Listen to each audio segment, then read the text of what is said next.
subscription or part of. Yeah, normally one fact, yeah, and it's not on every year. It's not guaranteed. Like it's not guaranteed, no. And it's normally Kiri when it's there. It's normally Kiri, yeah. Yeah, because like everything it's on it, like you've done before, so it's the equivalent to score with, with marks as well. In fact, they're all working. Sorry? In fact, they're all kind of working to some level of some that, yeah, it helps. So it's on, see there, question 6. You've recently started in Swan and Duck as a tax consultant, and you've been given the job of writing a letter to a new client explaining some important terms they will need to be familiar with for their business. Okay, so you're writing a letter, so you head it up like a letter. Okay, I have all that laid out like a letter. So there's 4 things we have to write about. VAT charged on which input credit is not allowed. Okay, so which input credit is not allowed? Okay, so this is question 6. And it is August 2011.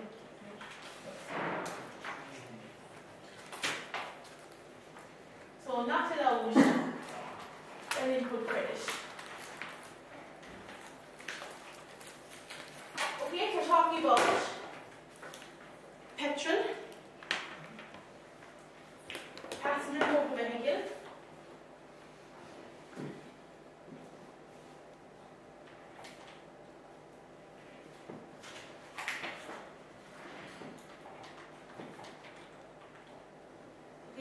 our entertainment expenses,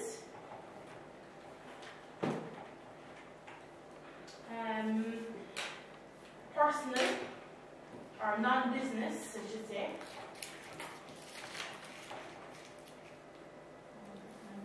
If you do not have a valid VAT invoice.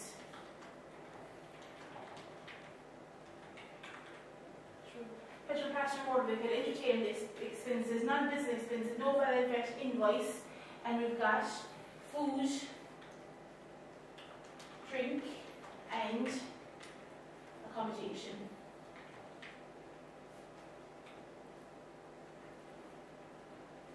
Would you have to give kind of the exception there, like say the accommodation before conference? Yeah, it could be down the motor vehicle. There is a thing you can claim a portion of it. Yeah, you put it down, but I mean, all they're looking for is the input, which ones are not allowed. Let's see what they actually did. Just exactly what that is. Yeah, they didn't even mention about the. So you don't mention the other stuff to get no. All of that is allowed as a business expense, isn't it? Petrol is an expense, but not the VAT part. But not the VAT part. Like, you charge a tenner petrol. If you pay a tenner for petrol, you can claim it as an expense. Tenner. You can't claim. You can't use it. You can't break down to the VAT level. No, that's it. Yeah. Whereas like we were having them in your diesel, you see, you pay €20, you'd have paid €3 in VAT, you're actually only claiming €17 of an expense, then you say. Because you broke it up, yeah.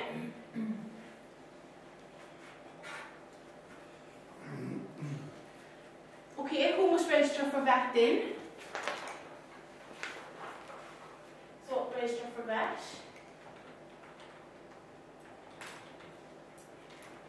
Okay, so if you have services, income over 37,500, and goods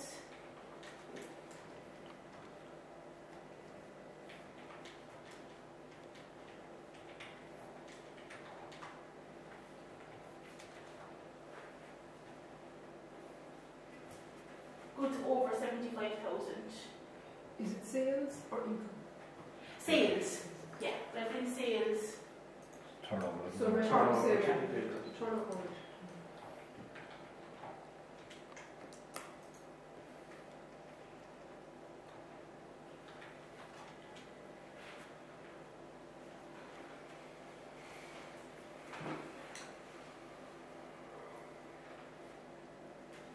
And just if you want to cross-reference back the first one there, it's on page 35 of your notes.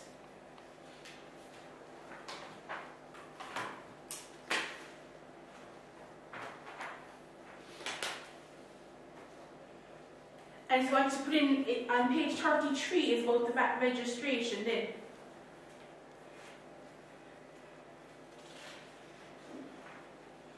And once you put in that, you can opt to register if you want to, but once you think you're going over the threshold, you have to register. It's not when you go over the threshold.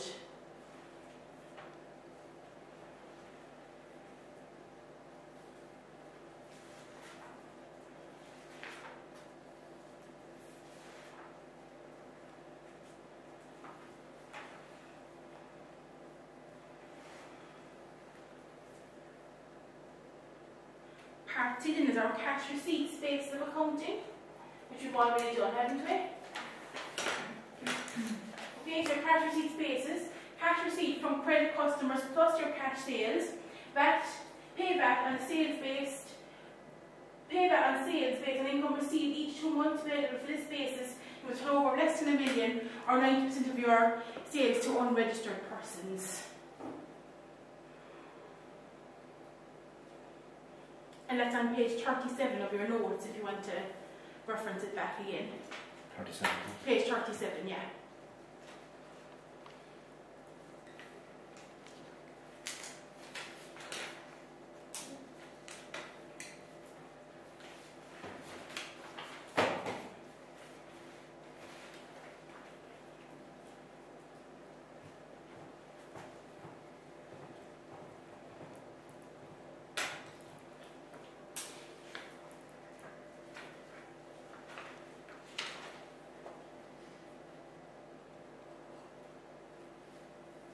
Okay, then for your valid VAT invoice, okay, requirements for a valid VAT invoice. Okay, the name, the address, the VAT number, the VAT rates broken down. It's actually on page 33 if you don't want to be writing it all down again. If you want to cross-reference it back to page 33. So the name and address of the issuer's VAT number, the date of issue, date supply of the goods, the description of the goods, the amount, the VAT rate, the name and address of the customer,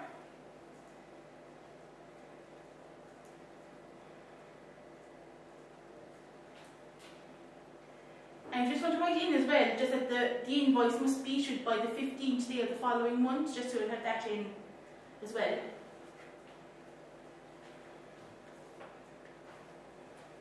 And you want to write that in page 33 as well, it says something I mentioned on page 33. What was it again, sorry? That the invoice must be issued by the 15th day of the following month.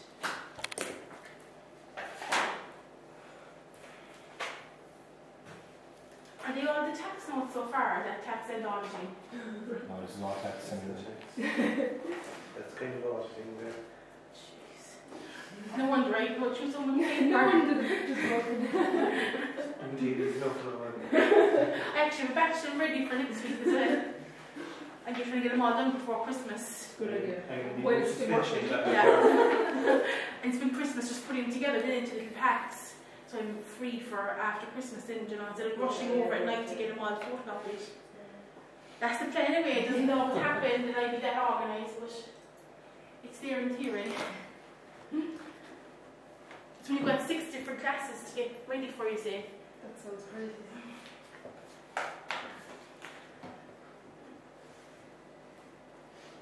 So that's not too bad, just not that one. No, it's great. Our next question is May 2012, and it's question 5.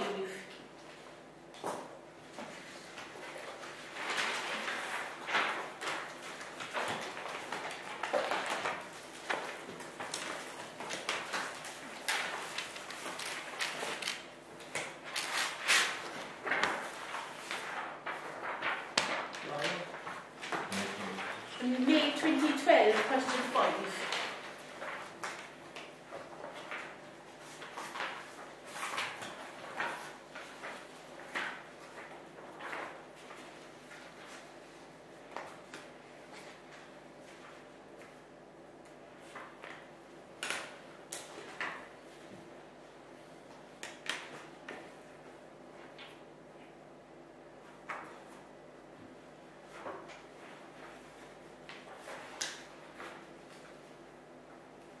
Okay, so Flowers Limited manufactures and repair furniture. Previously, the company has conducted its business solely in the state. Recently, it has identified a number of business opportunities in Europe, the US, and the UK. The sales manager, Helen Burke, is preparing a marketing presentation for the board of directors. She has little knowledge of that and is concerned that she needs to understand the full implications of importing and exporting goods and services to foreign countries. Writing a letter to Helen explained the VAT aspects of overseas imports and exports of goods and services. In order to deal with the VAT arising on the following transactions: export of goods to non-EU countries, export of goods to VAT-registered traders in the EU countries, repairs for VAT-registered customers in the EU, EU imports of goods, and non-EU imports of goods. Okay, so I'm going to write a letter, so I'm going to set it out again like a letter. Okay, and I'm going to look at just the full notes on page 38.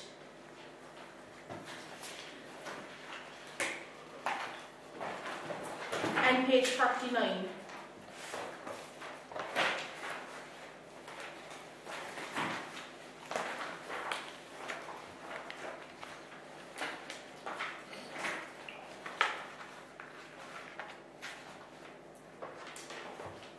Okay, export of goods to non-EU countries. So that's on page 39. So your exports outside the EU are charged at 0 rate of VAT. Okay, I see what they give you 3 marks for that. And the reason why you charge 0 rate of VAT, if you want to write it alongside, is to make you to be competitive. Do you know what I mean? Because if you were charging VAT on them and you were transporting them out to China or something, they'd have a different VAT rate out there and it wouldn't be competitive then.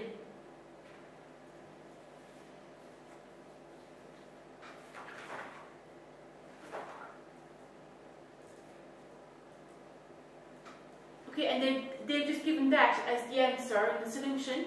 And all I've written down on is that documentary evidence that the goods have been exported should be kept. If you want to bet alongside it. Documentary evidence that the goods have been exported should be kept.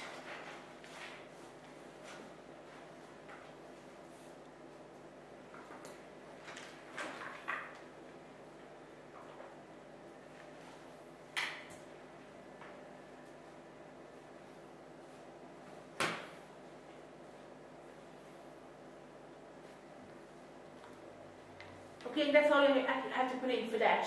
Okay, outside the EU, 0 rate of VAT. And if you want to print about to remain competitive, is a big. That's the reason that they are at 0 rate. Export of goods to VAT-registered traders in EU countries. So to VAT-registered traders in EU countries. That's on the top of page 39. So selling to VAT-registered traders in other EU countries. If you provide their VAT number from their home country, do not charge any VAT. The total goods to other EU countries box will have to be filled out with the value of the sale. And that's the E1 box. If you want to put it there alongside on page 39, the E1 box. So your VAT3 form, you have the little E1 box down on the left-hand side.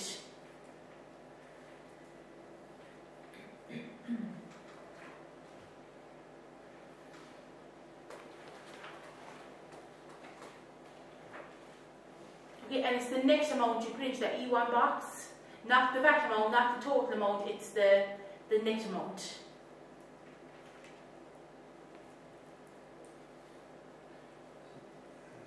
So you just ask them for their number and then you charge them no VAT. You said conflict, then you put it in your sales and numbers. No, that's the import one. This is the export one. Yeah, selling them on. That's if you're to VAT-registered people. So say if you look at another one, if you were sending them to non-VAT, so if you're to a private person, to sell it to people who are not registered for VAT in other EU countries, charge them the Irish VAT rate on the sale and including in the VAT on sales. The total goods to other EU countries box will have to be filled out with the value of the sale, and obviously that would be the price including the VAT. So it'd be like if you were an online company selling to people. Northern Ireland, yeah. Like say if you were online, if you were online business. Oh, if you were online and business, you were yeah. VAT and you were selling to people in Northern, people in England. Yeah. You just charge them 50%. VAT, yeah, that's it. Or like if you've got someone from Northern Ireland coming down to Dublin to buy a load of televisions and they're not registered for VAT, then you just charge them the VAT rate. Whereas if they came out from Northern Ireland and they were buying them, say 10 televisions and they were registered for VAT in the North, then they ask them for their VAT number and then just, yeah.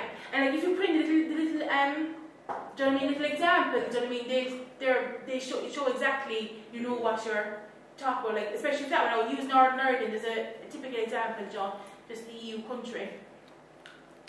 And repairs for VAT registered customers in the EU. I actually haven't given you a note on this, but if you want to take it down off what they have here, I actually do have it in the notes.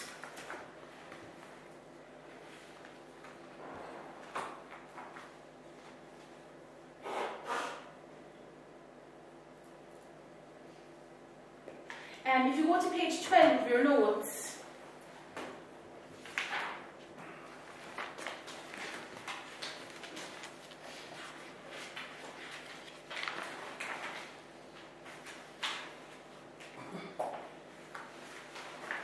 so this is like where you actually are and where you're selling to a business or where you're selling to a private individual.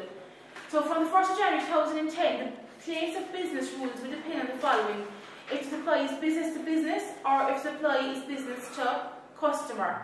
Business to business generally deemed to be supplied where the customer is located, so the customer provides the VAT number and the customer self-accounts for VAT on the supply. Exceptions to general rule are services connected with property are deemed to be supplied where the property is located. Cultural, artistic, entertainment, sporting, scientific and educational services are taxed where they are physically performed. Passenger transport is where the transport is provided, and restaurant and catering services where performed. The above rules apply to all business recipients. Where the business is not already registered for VAT, they must register to self-account for VAT. On any purchase of goods from abroad, there is no minimum threshold for this registration. Business to customer generally deemed to be supplied where the supplier is established. So if you're providing a service to a person, okay, and it's a business person, okay, and repairs are a service, it's where the customer is located. So if they're located in the EU, you get their VAT number and you self-account for the VAT. Whereas if it was to a customer who's not VAT registered, so a private person, it's where the supplier is established, so the supplier is the business, charge VAT if they were charging out, to a person in Ireland. So it's either business to business or business to customer, and there's two separate rules for it. So the business to customer is like the same as if you're selling to an Irish person. Okay, business to business is you get their VAT number and you self-account for the VAT and the supply. So you're not there just above the bottom box. All business representatives. I mean, so if you're a business in Ireland and you're not registered for VAT and you're buying stuff from the UK, do you have to register for VAT? Or just I think if it's over 41,000, they don't mention the 40, but it has to be over 41,000. Just like they give the example of a bank. So a bank is buying, say, a safe from England, and it costs 80,000. Well, they must register for that one transaction and self-account for the VAT, so there's nil effect. It doesn't mean you register for VAT? No, just for that one transaction, and then you deregister for VAT again. That's what that is. Even if they're exempt from... Even if they're exempt, yeah. If it goes over 41,000, they have to register for VAT if they're bringing in something from the EU. And it's just single have transaction record that or... the transaction took place. Yeah, that's it, yeah. It's just a single transaction, yeah. No, they won't be able to claim any VAT on anything else, only that, and they won't pay VAT on any of their sales, only that one transaction for bringing the safe, or whatever it is, piece of machinery or whatever, into the state. I don't know why, it's just a rule they haven't So signed if in you there. bought a van or a truck for 60,000 from the UK, Yeah, then you'd have to register for that. Even though your company isn't actually registered for that. Yeah, you'd have to register for that one transaction, and then you deregister then again. It's mad. I don't know, does it actually happen? I don't deal with big things like that, I don't know what actually happened. But it must, like, because it's in the rules, so it must happen at some stage along the line. You'd have to know. Yeah. Okay, so if you want to cross-reference that part there, the repairs, back to page 12, and it depends on whether it's business to business or it's business to a customer. And these rules change a lot. I mean, this is just for now, but they change. I think again for next year there's certain rules after changing.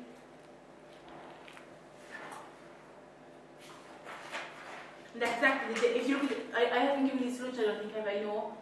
I haven't given you the solutions. No. I've given some of them, but not all of them. But that's exactly what they have here. Just that.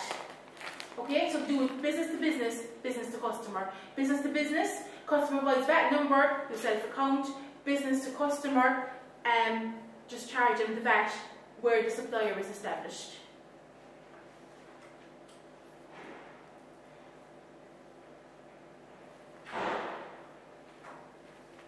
And there's new rules coming in 2015. It's MAS rule. It's for the people who provide phone and internet and stuff like that. There's all new rules coming in that too. I might actually get out the notes on that. I have notes at home just in case. Just because it's new, doesn't mean that they might just throw it in there just in case. It's not coming into effect until January 15th, so technically it should not affect you. But just in case the examiner is thinking about these things. EU, sorry. Just on that box there again, the bottom B2C one, right? Yeah. If you're not registered for VAT, do you have to register for VAT there then that? If you're selling abroad, no. No. If you're registered for VAT, you won't charge that. Yeah, that's it. Right. Yeah. Our next one is EU imports of goods and non-EU imports of goods. So we're going back to page 38 now again. So the non-EU imported goods is the easy one. It's the one where you pay at the point of entry. So it's where the customs actually charge you the VAT. So that's part E, non-EU imports of goods. So if you import goods outside the EU, you must pay VAT at the point of entry. You should reflect the VAT on the purchase and the VAT return for tax already paid. Okay, so you can claim the VAT because you've actually been taxed. You have to pay the VAT at the customs, so you have no problem claiming the VAT back then. That's for non-EU imports.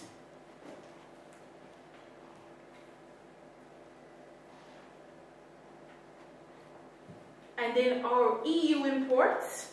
So this is the case. You should, on page 38 is now again. You should supply the person selling you with the goods or service with your Irish VAT number. They will not charge you VAT. You must self-account. Okay, the important thing, remember to mention, you must self-account for the Irish VAT in this purchase. You must increase your VAT on purchase by the correct amount of Irish VAT. However, you may increase your VAT on sales by the same amount of VAT. The net effect that you increase your VAT on sales and your VAT on purchase will thus not owe any extra VAT on the purchase. You must fill out the amount of the purchase and the total goods from the EU countries on the VAT return, and that's your E2 box. So I'm going to write in on side page 38 there, that's the E2 box. For the number 1, it's the E2 box on your VAT return. Where is it? On page 38, so the third bullet point there, you must fill in the amount of your purchase and the total goods from the EU countries on the VAT return. That's the E2 box.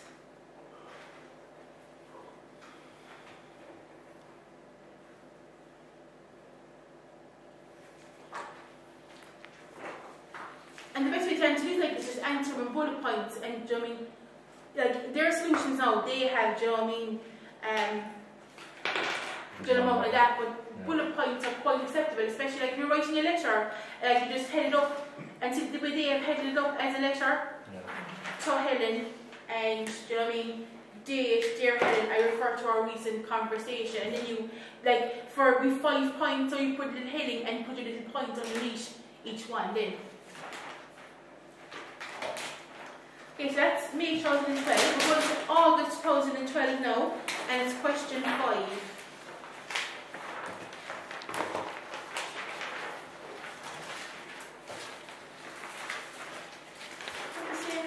The breakdown is Yeah, it's actually the exact same question. Same question, or it's a different thing.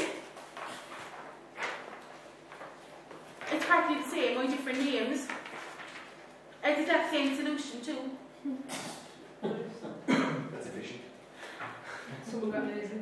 Yeah, that's all they changed though. They manufacture and repair computers. Yeah, Same here, isn't it?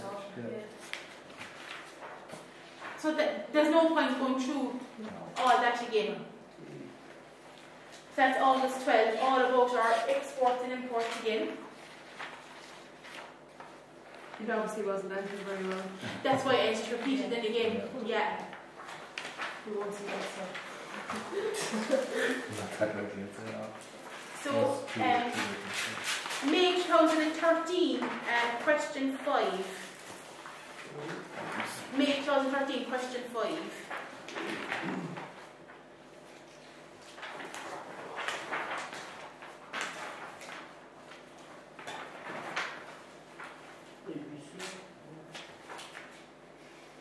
And it's actually going to calculate the VAT in this, which actually is for a change. Okay, and it's going to just do the second part first. So there's 12 marks going for in relation to that. Explain 3 of the following. Okay, I'll come back. I have notes at home for you on the VAT group. I'll come back about that, okay, the next night. What happens in a VAT group is you've got, say, 5 companies in a group together, and they sell and purchase items between each other, and they charge no VAT. And it's do one VAT return. But I'll bring in the notes for that the next night for VAT groups. So, self-supplies. Okay, so self-supply, if you want to go back to your notes, is where a business person takes an item from the business that was previously VAT had been claimed in it, and he was self-applied for the VAT. He was actually paid the VAT back to the business. So Easton's do that, like when they take, similar, like if you take stock for use, you take it out. You're supposed to pay the VAT. You take it for use, especially on the system, you scan it and press for. Or then it's being used within the business and not being used for resale. So you take it out for accounting, but you know it's done. Oh, right. Where is that self-supply? It's where the gifts are. 35. 35. Okay, so bottom of page 35 there.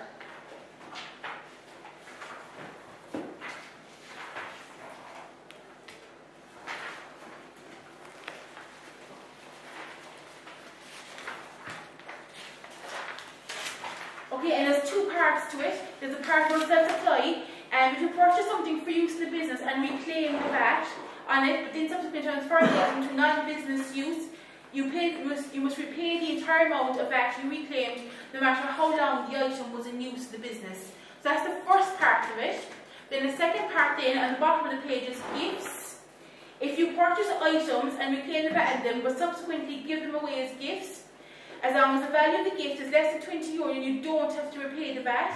If the gift is worth more than €20, you must repay the VAT. Okay, so that's page 35.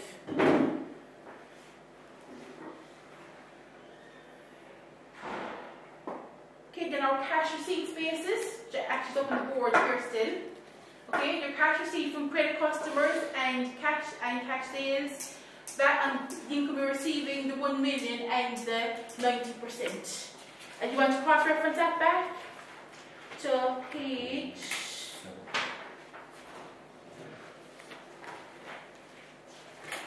It's actually on page 1 anyway, the rules are there for that. 37 on the this you see now. Yeah, page 37.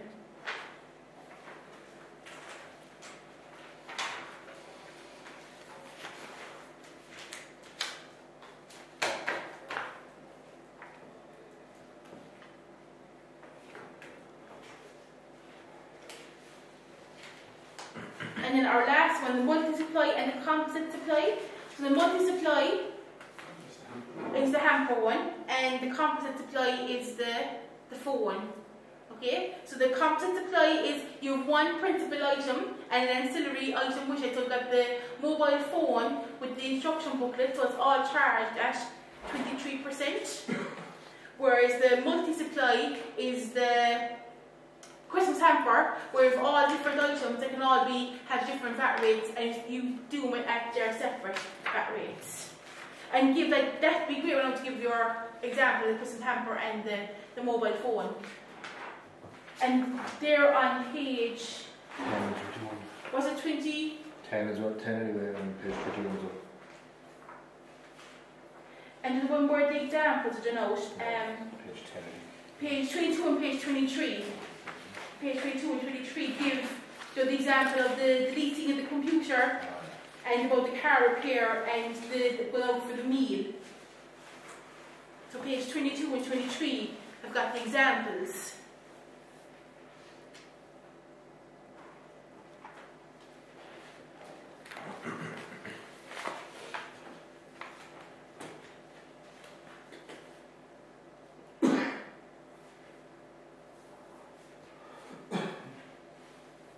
Okay, so we do the top part. So ABC Limited is VAT registered and is based in Dublin. The company manufactures car parts. During the VAT period, November-December, okay, we'd say 14, ABC Limited has the following transactions. Okay, so we have the sales, Republic of Ireland customers who are VAT registered, and UK customers which are VAT registered as well. So just have to find out whether these figures are including or excluding VAT. So we belong to the bottom of it. All the above figures are net of VAT, and assume VAT rate on all goods and services mentioned is 23%, taking 23% for everything.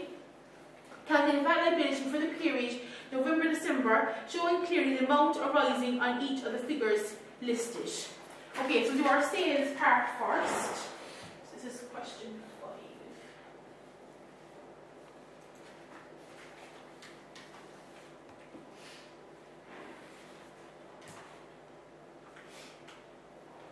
VAT on sales. Okay, so we've got Republic of Ireland. Okay, it's 600,000 is our net figure. VAT at 23%.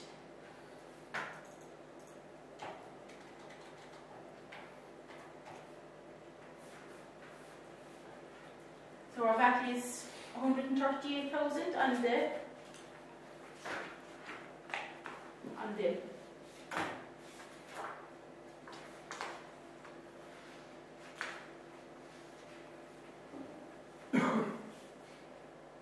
okay, then we've got our UK customers who are VAT registered.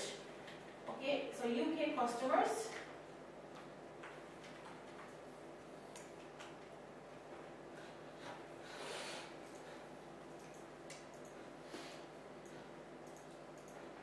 And they are VAT registered, so will we charge VAT to them? You do, and then you put it in the That's this is for exporting now. So when we're exporting, they're 0%. Okay, we ask them for their VAT number. It's when we're importing that we use the. Just to show you there.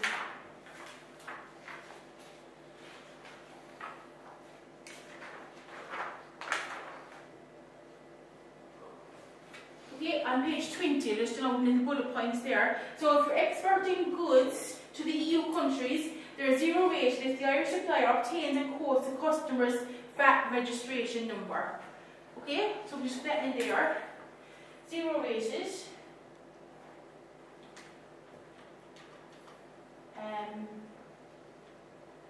Receive VAT registration number.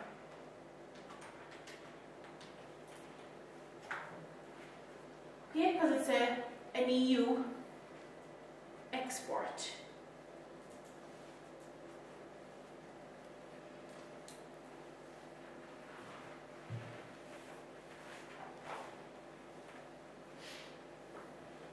Okay, so I'm not going to finish them off because we're probably going to have a self-account tax to do. So we're going to just do our purchases. VAT on purchases.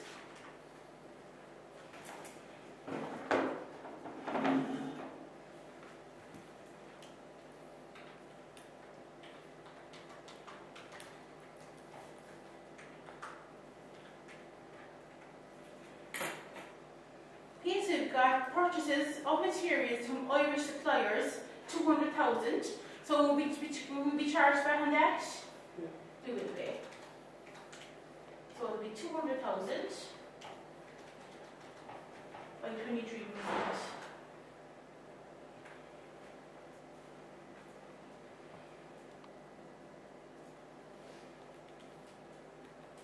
which is 46,000.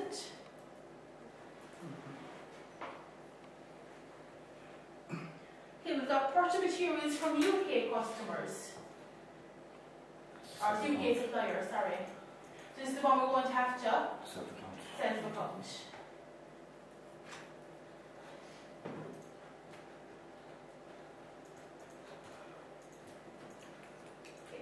self-account. Okay, so that's going to be 120,000. So 120,000 by 23%. Which is 27,600. And because we're putting it in our purchase side, we're going to have to put it back up and put it in our sales side as well. Okay, so we've got EU imports, self-account.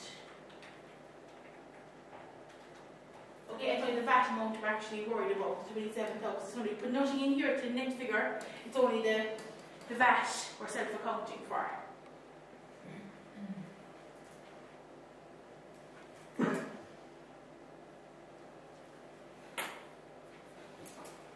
Okay, our next one is wages. And can we claim back the wages? No. No VAT claim. Okay, so just still write it down because there's marks going for putting in the ones you can claim VAT into.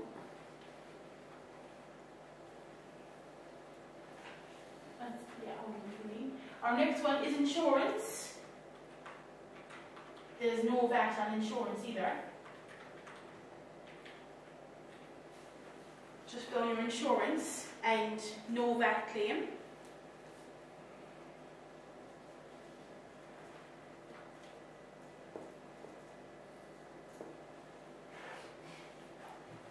Okay, accountants' fees. Yeah, we're claiming back at 23% in that. That's assuming they're registered. Yeah, we're assuming, yeah. They're more examining that, can you claim back on accountancy fee? So we can, yeah. So it's 5,000 by 23%.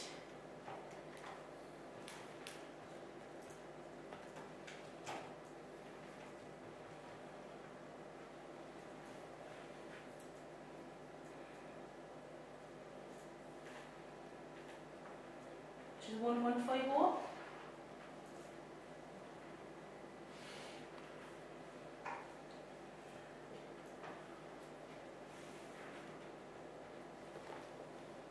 The passenger motor vehicle, no claim.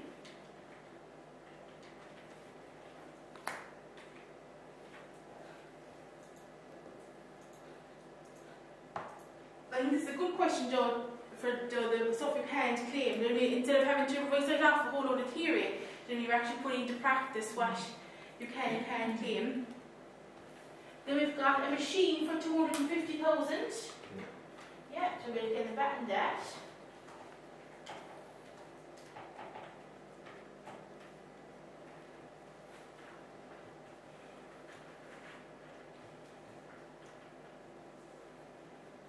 So 250 by 23%, 57,500.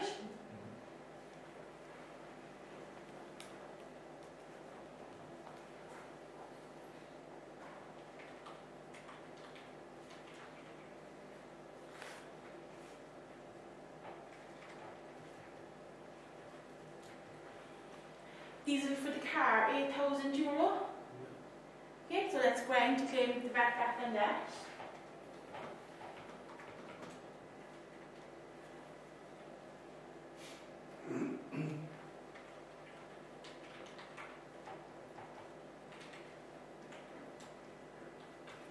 Petrol for the truck? No VAT claim.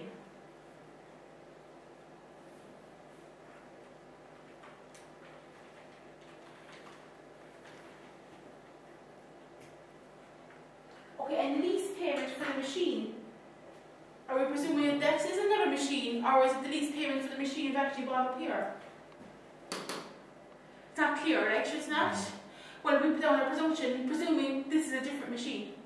Do you know what I mean? They can't mark you wrong then, because they don't specifically say that this, if that machine was bought on lease, okay, then you couldn't claim the 250, you couldn't claim this for 7,000 5,500, you can only claim it per the lease payment As as you're paying. But they don't make it clear, is it the same machine or is it a different machine? Just a presumed machine. Yeah, so I'm going to presume it's a different machine and claim the VAT in it. And you put that down underneath, presuming different machine from new machine bought. Because usually, when you buy it anyway, you wouldn't pay anything on it on the first month you buy it. Unless you're putting a deposit down, unless you're trading something in against it usually. Let's see what they actually did. Question 5.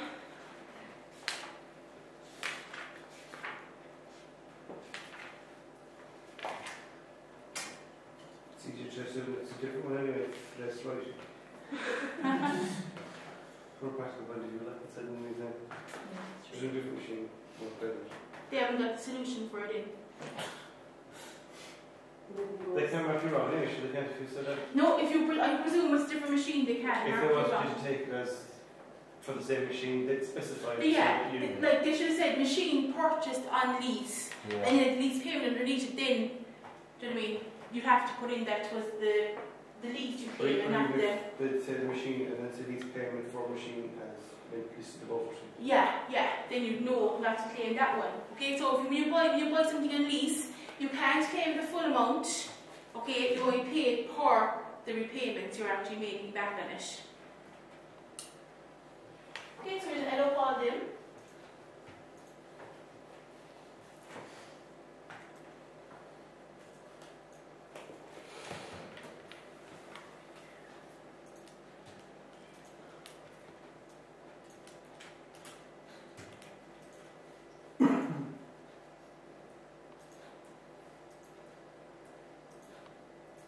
So 165,600 for the sales and 135,010 for the purchases. Yeah.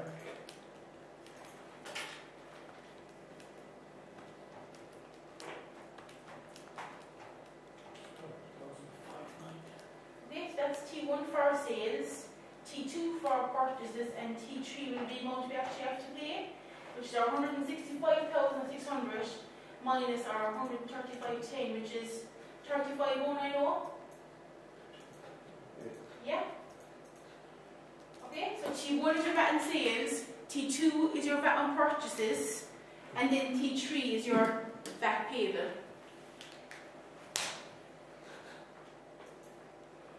Repayable T4s. T4, yeah, is repayable T4.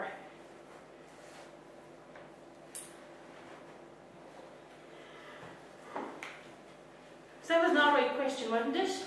Yeah. It's been in most years, is it? Or is it last year? It was on May 14, but it's on September 14. It's been on August 11, May 12, August 12, May 13, August 13, May 14, not September 14. So it might come May 15. So we're going to question 5, May 13.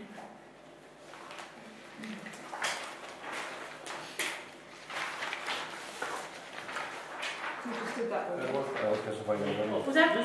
That was May 13. Yeah. Oh, sorry, question August 13, so sorry. I'm ahead of myself.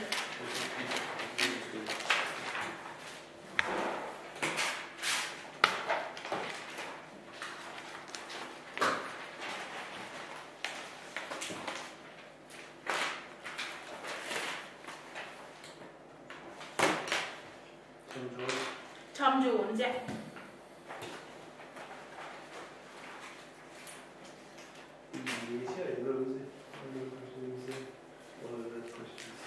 Tom Jones, it was like him singing. And the first one here is actually examining the 2/3 rule. Okay, so question 5, August 2013.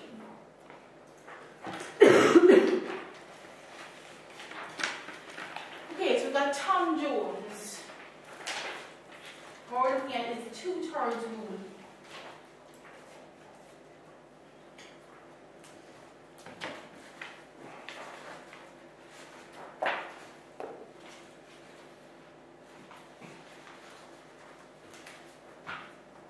And that's just, if you want to reference back to page 31, is your 2/3 rule in your notes.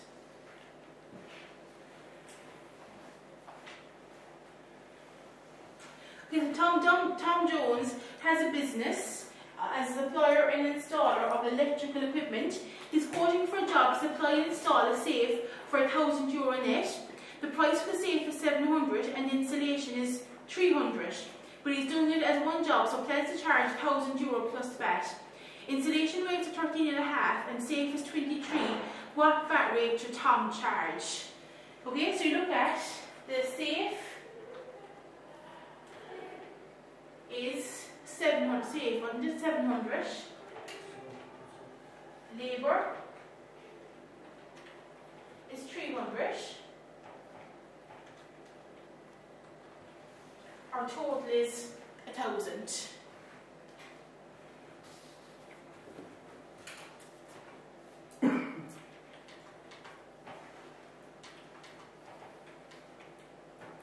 Okay, so you can see that the safe is 70%, isn't it, of the job? It's 700 over 1,000, so it's 70% of the job.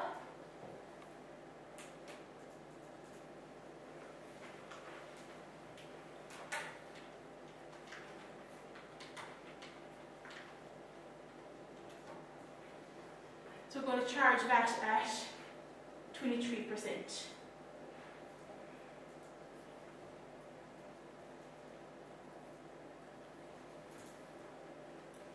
Simple enough formula, isn't it?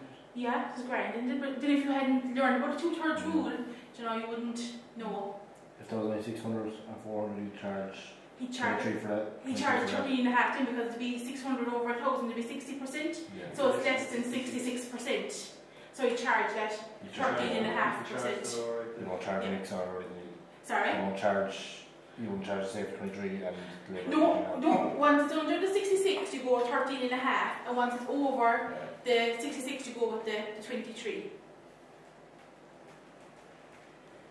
So the next one then, Mary Delaney, tries to sell baskets made up of wine, chocolates, baby clothes and fruitcake. She will sell for €65 plus VAT.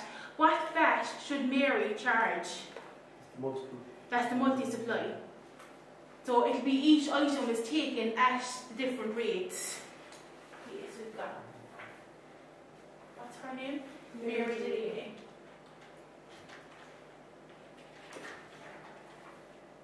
Multi-supply, each item.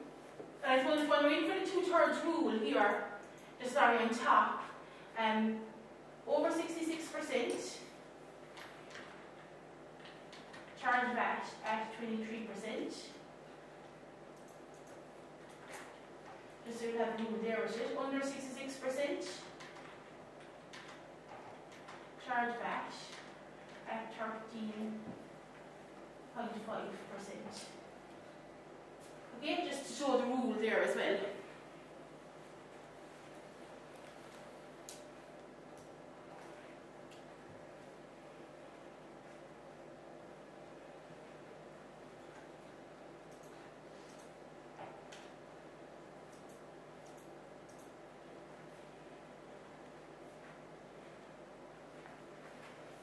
Okay, so for multi-supply now, each item is charged at its own rate of VAT.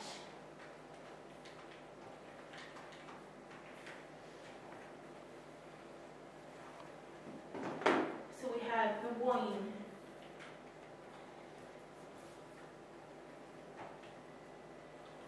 that's €20. Chocolates, 10. Baby clothes,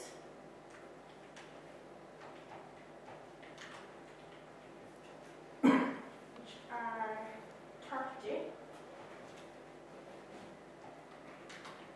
And fruitcake, which is 5.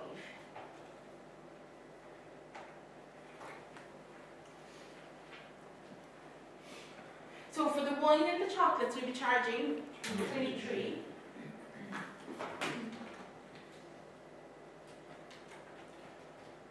It was 0. The baby clothes will be 0.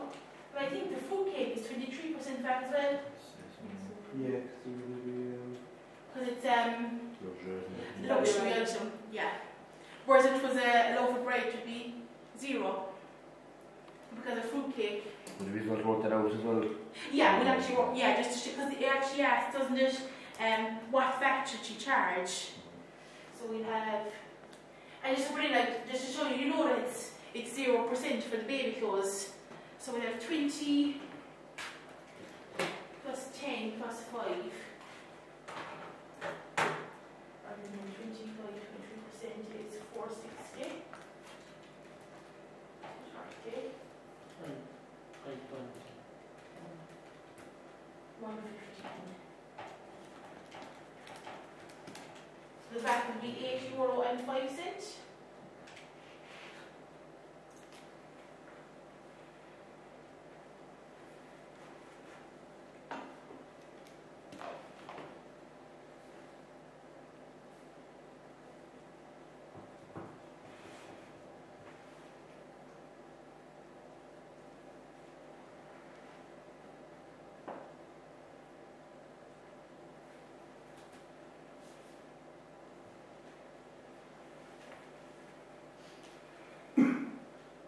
Okay, Tom works, supplies and installs washing machines. His job tomorrow involves supplying a washing machine which he plans to charge €500 plus VAT and installation at €500 plus VAT. He does not want the customer to know how much he is charging for installation, so he's agreed a job price of €1,000 plus VAT.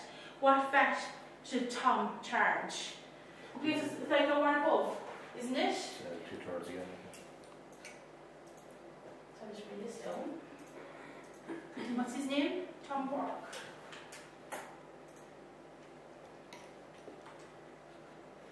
So we've got the washing machine, 500. Labour, 500.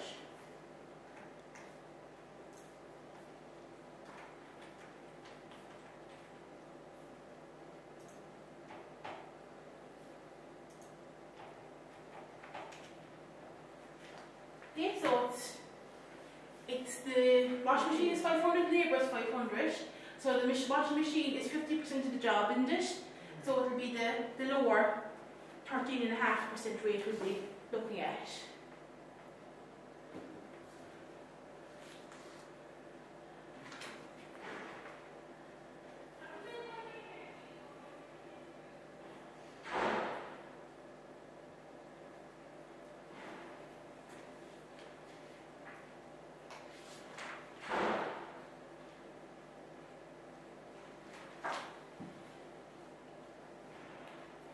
And the last one is about VAT and groups, so you're going to do VAT and groups the next night. Okay, I have to come back to that one. Part D.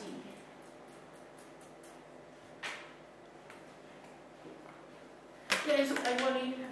Oh, yeah.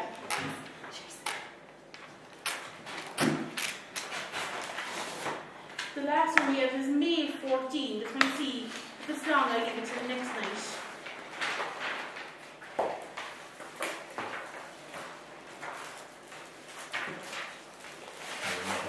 Exactly what we've already done before, isn't it? Yeah. Okay, so it's May 2014, question 6. You've recently started in Bourne White as a tax consultant. You've been given the job of writing a letter to a new client explaining some important terms which you need to fill with for the business. So VAT charge on which input credit is not allowed. That's say now, or petrol, or business expenses, or personal expenses, passenger motor vehicle.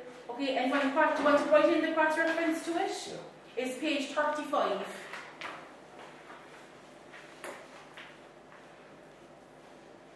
Thanks, sorry.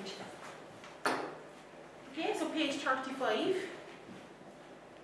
We've got who must register for VAT. That's our 37.5 and our 500,000 again. So that's on page. Where is that? Page 33.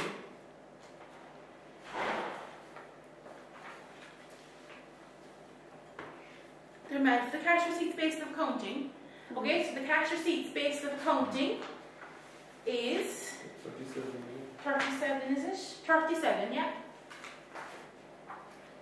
Is that's the 1 million and the 90%. And then requirements for a valid VAT invoice is page 33.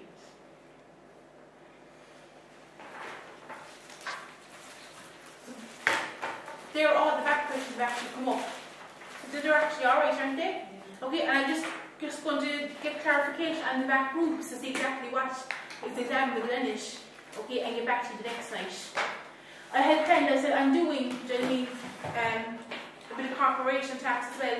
Hopefully next night what I'm going to do is finish the VAT groups, do a bit of income tax, just the basics, go back over the basics, I must keep the rest of it till after, and maybe go back over a bit of the corporation tax, the closed company surcharge, and stuff, just so you're clear about it. Yeah? And I might wait, okay, if I'm waiting for the exam day until after Christmas, just so I can go back over stuff again. Would that be alright? Yeah? Yeah. And then maybe like, you know what I mean, coming up to midway to that, just like do a question, then for a run again, do another question. Yeah? Yeah. Perfect.